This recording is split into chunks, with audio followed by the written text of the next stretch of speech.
To global channel Jayanthi Amirisetti tip and cooking ఛానల్కి స్వాగతం. గురు పౌర్ణమి అంటే సాయిబాబా పుట్టినరోజు కాదండి, లోకానికి అందించిన ఆది గురువు వేదవ్యాసుడి పుట్టినరోజు. ఈరోజు వ్యాస మహర్షి పేరిట ఆచరించే పర్వదినము గురు పౌర్ణమి.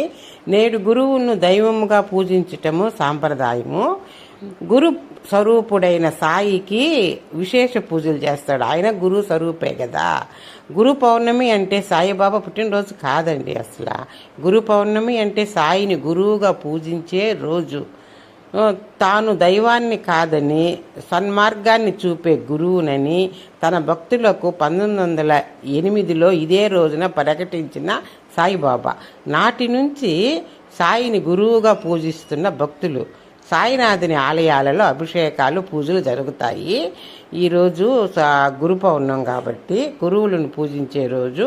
వేదవ్యాసుని పుట్టినరోజు అండి ఈరోజు. గురువులను దైవంగా పూజించే రోజు. సాయిబాబా గుడిలో విశేషంగా పూజలు అవన్నీ జరుగుతాయండి. ముఖ్యంగా సాయిబాబా గుళ్ళల్లో దక్షిణామూర్తి వీళ్ళందరూ గురువులు కదండి. అందుకని ఎక్కువగా గురువులను పూజిస్తారు. సాయిబాబా అని వీళ్ళందరినీ సాయిబాబా దేవాలయంలో బాగా చేస్తారు ఈరోజు. అక్కడ ముఖ్యంగా పూజలు ఎక్కువగా చేస్తుంటారు. గురువుని పూజించే రోజు ఈరోజు. లైక్ చేయండి, షేర్ చేయండి, సబ్స్క్రైబర్ చేయండి నచ్చితే. ఫస్ట్ ఈ ఛానల్ చూసేవాళ్ళు సబ్స్క్రైబ్